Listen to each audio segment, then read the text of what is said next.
ಮಸಾಲೆ ಎಲ್ಲ ಚೆನ್ನಾಗಿ ತುಪ್ಪದಲ್ಲಿ ಹುರಿದ್ಬಿಟ್ಟು ಕಡಕ್ಕಾಗಿ ಈ ಥರ ಏನಾದರೂ ಮಂಗಳೂರು ಸ್ಟೈಲಲ್ಲಿ ನೀವು ಚಿಕನ್ ಪುಳಿ ಮುಂಚೆನ ಮಾಡಿದ ರೀತಿ ಅಲ್ವಾ, ಅದೆಷ್ಟು ಚೆನ್ನಾಗಿರುತ್ತೆ ಅಂತಂದರೆ ನಿಮಗೆ ನೀರು ದೋಸೆ ತಿನ್ನಲಿಕ್ಕಿರ್ಬೋದು, ಇಡ್ಲಿ ತಿನ್ನಲಿಕ್ಕಿರ್ಬೋದು, ಚಪಾತಿ ಅನ್ನಕ್ಕೆ ಸೈಡ್ ಡಿಶ್ ಆಗಿ ತುಂಬ ಅಂತಂದರೆ ತುಂಬ ಚೆನ್ನಾಗಿರುತ್ತೆ. ಬೆಸ್ಟ್ ಸ್ಟಾರ್ಟರ್ ಕೂಡ ಹೌದು. ಇದು ಸುಲಭವಾಗಿ ಮಾಡುವಂಥ ವಿಧಾನವನ್ನು ನಾನು ಹೇಳ್ಕೊಡ್ತಾ ಇದ್ದೇನೆ. ಅರ್ಧ ಕೆ ಜಿ ಚಿಕನ್ಗೆ ಈ ರೆಸಿಪಿಯನ್ನು ನಾನು ಹೇಳ್ತಾ ಇದ್ದೇನೆ. ಮೊದಲಿಗೆ ನಾವು ಮಸಾಲ ಮಾಡೋದಕ್ಕೆ ಎಲ್ಲ ಇಂಗ್ರೀಡಿಯೆಂಟ್ಸನ್ನು ನೀಟಾಗಿ ಹುರಿದ್ಕೋಬೇಕು.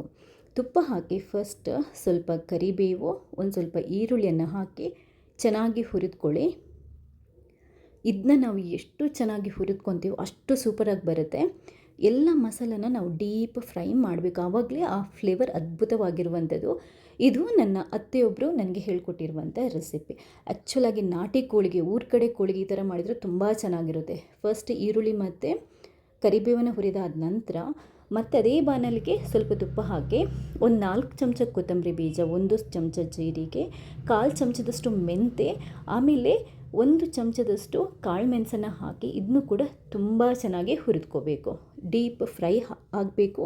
ಹಾಗಂತ ಕರಟಿಸೋದು ಬೇಡ, ಕರಟಿಸಿದರೆ ಮತ್ತು ಕಹಿ ಬರುತ್ತೆ ಪದಾರ್ಥ, ಅಥವಾ ಈ ಪುಳಿ ಮುಂಚೆ ತುಂಬ ಚೆನ್ನಾಗಿರುತ್ತೆ. ಒಂಥರ ಗೀ ರೋಸ್ಟ್ ಥರನೂ ಇರುತ್ತೆ, ಅದಕ್ಕಿಂತನೂ ಚೆನ್ನಾಗಿರುತ್ತೆ.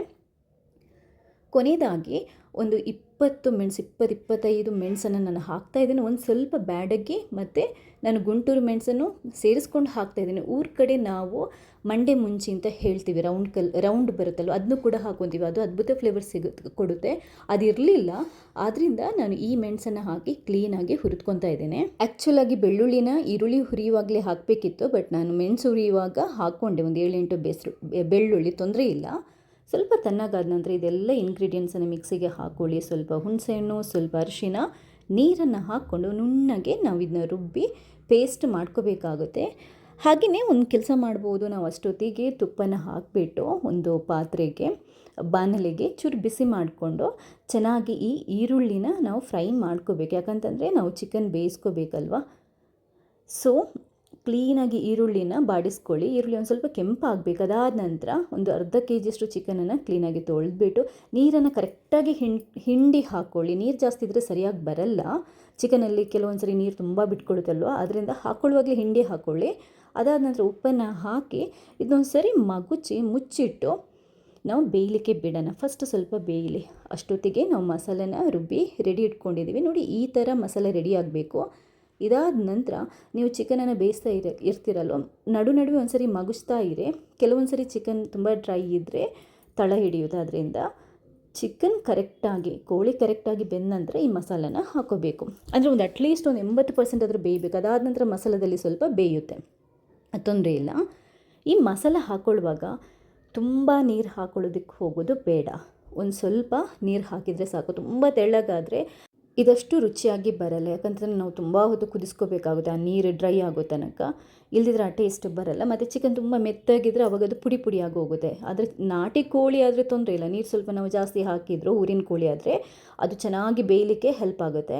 ಆದರೆ ಈ ಫಾರಮ್ ಕೋಳಿ ಇರ್ಬೋದು ಅಥವಾ ಇದರದ್ದು ಕೋಳಿ ಇದೆಯಲ್ವ, ಅದು ಬೇಗ ಮೆತ್ತಗಾಗುತ್ತೆ ಮಾಂಸ. ಅದರಿಂದ ಸ್ವಲ್ಪ ನೀರು ಹಾಕ್ಕೊಂಡು, ಒಂದು ಸ್ವಲ್ಪ ಉಪ್ಪು ಹಾಕ್ಕೊಂಡು ಕ್ಲೀನಾಗಿ ಆ ಮಸಾಲದಲ್ಲಿ ಸ್ವಲ್ಪ ಹೊತ್ತು ಬೇಯಿಸ್ಕೊಳ್ಳಿ. ನಡುವೆ ಮಗಿಸ್ತಾ ಇರಿ. ಈ ಥರ ಇದೆಯಲ್ವ, ರೋಸ್ಟ್ ಥರ ಆಗಬೇಕು. ನೋಡಿ, ಇದನ್ನ ನೋಡಿದ್ರೇ ಬಾಯಲ್ಲಿ ನೀರು ಬರುತ್ತೆ. ತುಂಬ ಅಂತಂದರೆ ತುಂಬ ಚೆನ್ನಾಗಿ ಬರುತ್ತೆ.